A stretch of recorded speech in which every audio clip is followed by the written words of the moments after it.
Mimin akan merekam anime Donghua Kenshin yang dirilis pada tahun 2020. Film ini bercerita dari pemuda dari zaman kuno yang kembali ke masa depan. Gimana keseruannya? Langsung saja. Di awal film, kita akan diperlihatkan banyak penduduk yang berkumpul di satu rumah besar untuk minta ganti rugi atas kekacauan yang dilakukan oleh anak rumah itu yang bernama Xiaoyu. Asisten di rumah itu melaporkan kepada nyonya di rumah tersebut. Nyonya pun menyuruh ia membuka pintu agar warga masuk. Sang nyonya akhirnya mengganti rugi yang dilakukan oleh Xiaoyu menggunakan barang berharga dan hewan ternak di rumah itu. Bahkan seorang wanita tua mendapatkan seekor sapi untuk bunganya yang dihancurkan oleh Xiaoyu. Sang asisten tersebut khawatir jika begini terus maka keluarga itu akan jatuh miskin. Namun sang nyonya yang baik bilang tak apa demi mengganti yang dilakukan oleh Xiaoyu. Saat rumahnya didatangi banyak penduduk, si Biang Kerok malah asik berburu seekor binatang besar di tengah hutan. Namun saat Xiaoyu berhasil memanah binatang itu pun mengamuk dan kemudian menyerangnya. Untung ada seorang pria yang bernama Xiangji yang membunuh binatang buas itu.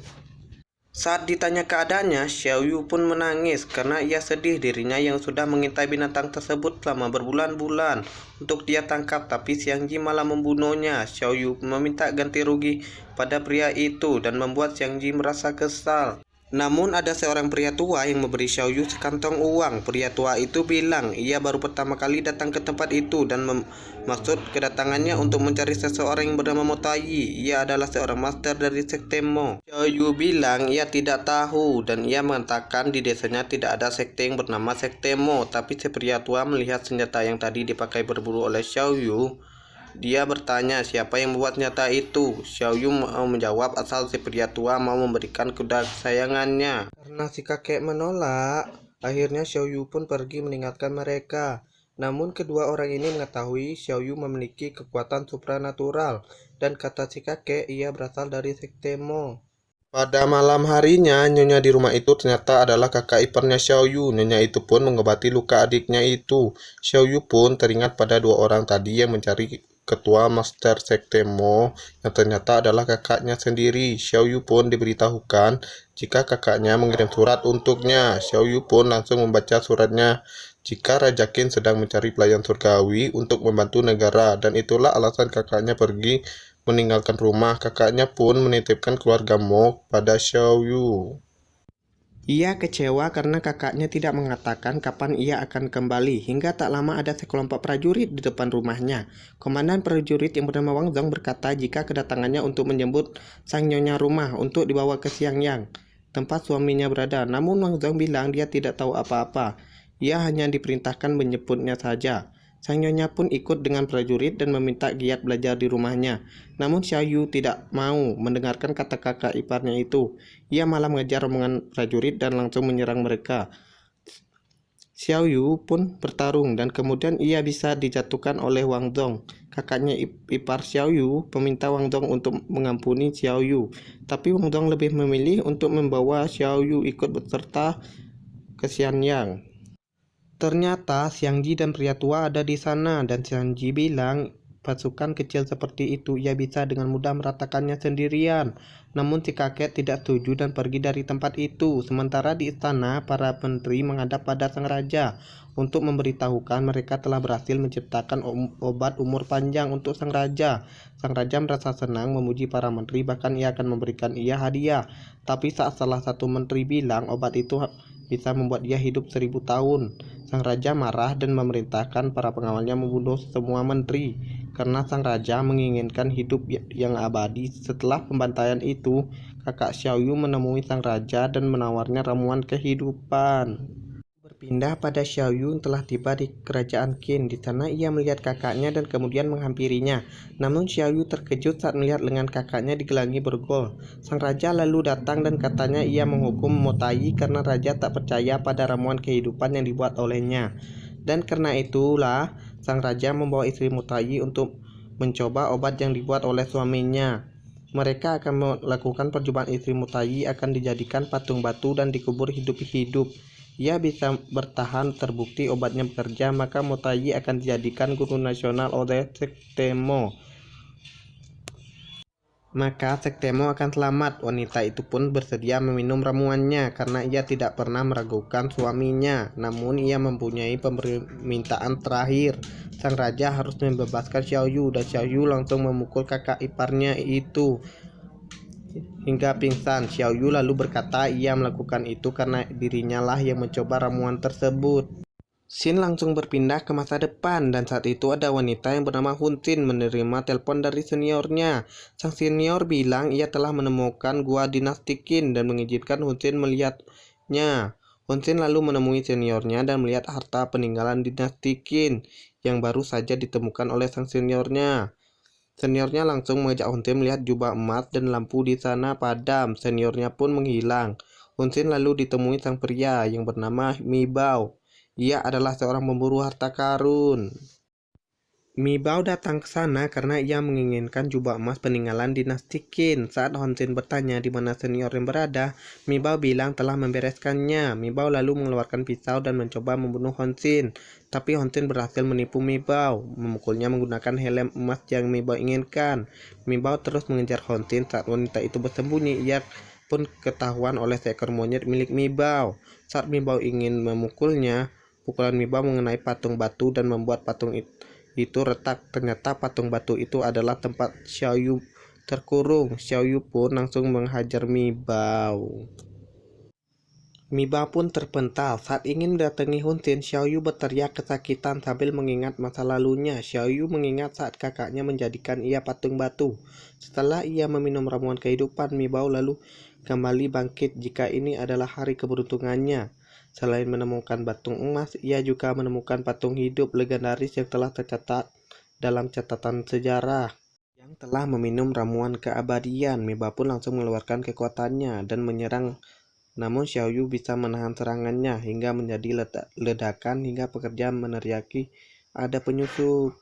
Bao lalu melarikan diri dengan membawa helm emasnya, sedangkan Xiaoyu yang melihat wajah Hun Xin lalu menyebutnya dengan sebutan kakak ipar. Xin kembali berpindah pada Hun Xin dan Xiaoyu dibawa ke kantor polisi. Karena dikira penyusup, Hun Xin berkata ia ke sana karena diundang oleh seniornya. Mendengar itu, polisi bilang ia akan menanyai senior Hun Xin, yang ternyata senior Hun Xin masih hidup karena Mi Bao tak benar-benar membunuhnya. Polisi mengira Xiaoyu adalah keponakan Hun Xin, mengatakan tak mengenalinya. Xiaoyu menceritakan cerita yang sebenarnya.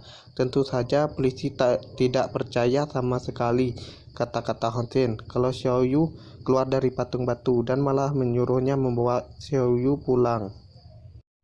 Hun Xin pun mencoba meninggalkan Xiaoyu, mencoba membuat manusia dari masa lalu itu kebingungan melihatnya. Kota besar semua penduduk menganggap Xiaoyu orang yang aneh melihatnya. Namun saat Hun Xin menaiki sebuah taksi, Xiaoyu pun kembali melihatnya dan menarik pintu taksi itu hingga menyebabkan tabrakan beruntun.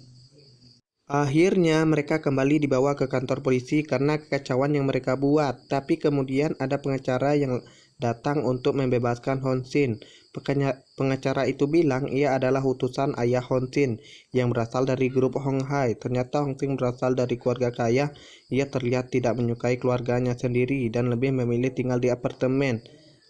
Ketika Hun Xin dibebaskan, Xiaoyu malah dijebloskan ke penjara. Dan polisi itu bilang dia akan dibebaskan, tunggu keluarganya menjemputnya. Xiaoyu pun baru masuk penjara langsung dipalak sama preman di sana nih guys. Tapi kemudian terlihat preman di sana babak belur dihajar oleh Xiaoyu. Ia malah memberi hormat kepadanya. Xiaoyu pun bertanya kepada orang itu cara bisa menemui kakak iparnya. Salah satu tahanan bilang terlebih dahulu harus keluar dari penjara itu. Xiaoyu pun mengeluarkan kekuatannya dan mencoba menjebol dinding tahanan itu. Dan akhirnya dinding itu pun jebol. Xin berpindah pada Hun Xin yang kepikiran dengan nasib Xiaoyu. Ia pun kemudian menelpon kantor polisi yang sibuk menginterogasi tahanan yang dikira karena ia yang menjebol dinding tahanan dengan bahan peledak. Karena teleponnya tak diangkat, Hun Xin pun bermaksud pergi ke kantor polisi. Tapi Xiaoyu sudah berada di depan apartemennya. Xiaoyu yang kehujanan pun pingsan di tubuh Hun Xin. Saat Xiaoyu mulai tersadar, Xiaoyu sudah ada di apartemen Hun Xin. Hun Xin berkata ia bukanlah kakak ipar Xiaoyu dan bahkan ia tak saling mengenal. Ia bertanya gimana Xiaoyu bisa menemukannya. Ia bilang ia bisa melacak bau Hun Xin. lalu membelikan Xiaoyu pakaian agar ia tak lagi menjadi pusat perhatian lagi. Honsin pun meninggalkan Xiaoyu karena ia harus pergi bekerja. Ternyata Honsin bekerja sebagai aktris. Saat itu ia sedang memerankan pendekar pedang. Saat adegan bertarung, Honsin pun terjatuh di atap. Xiaoyu pun menyelamatkannya. Sutradara lalu memarahi Xiaoyu yang mengganggu proses syuting mereka, tapi setelah ia melihat adegan Xiaoyu menyelamatkan Honsin yang terekam kamera, ia pun menawari Xiaoyu pemeran pengganti dalam filmnya. Saat perjalanan pulang, Honsin pun mengatakan ia akan mencarikan tempat tinggal untuk Xiaoyu, dan ternyata Honsin menyuruh Xiaoyu tinggal di atap gedung apartemennya. Saat akan beristirahat, Xiaoyu pun merasakan Honsin dalam bahaya dan langsung melompat ke atap apartemen Honsin. Saat berada di dalam muncul segerombolan tikus dan langsung menyerangnya. Dengan kekuatannya ia bisa meledakkan segerombolan tikus itu tersebut. Xiaoyu pun mendapatkan surat dari Mibao yang menyuruh ia datang ke bangunan kosong. Xiaoyu langsung datang ke gedung itu dan bertanya maksud Mibao menculik Honsin. Mibao bilang itu untuk memancing Xiaoyu datang. Ia inginkan sebenarnya adalah rahasia armor emas yang ternyata berjumlah 12. Ia mengajak Xiaoyu bekerja sama untuk mengungkap rahasia itu. Sebelum Mibao selesai berbicara, Xiaoyu langsung membantingnya. Xiaoyu pun diserang oleh monyet Mubao yang bisa menjadi monster raksasa. Awalnya Xiaoyu merasa kesulitan melawan monster raksasa itu, tapi setelah menggunakan kekuatannya, keadaan berbalik dan Xiaoyu memukul monster itu bertubi-tubi. Dan Mubao yang licik menyerang Xiaoyu dari belakang. Mubao bilang Xiaoyu yang terkena cakar hitamnya sebentar lagi tak akan bisa bergerak. Ia pun menggunakan seruling bambu yang bisa mengendalikan seratusan tikus bayangan dan kemudian mengurung Xiaoyu. Mubao merasa senang ia bisa mendapatkan harta legendaris kuno. Ternyata Xiaoyu bisa menghancurkan seruling Mubao dari jarak jauh. Ternyata kekuatan Mubao tidak berlaku apa-apa bagi Xiaoyu. Namun kemudian Xiaoyu langsung memukul Mubao hingga terpental jauh. Part 1 pun habis guys. Jika suka video ini jangan lupa like dan subscribe-nya ya guys.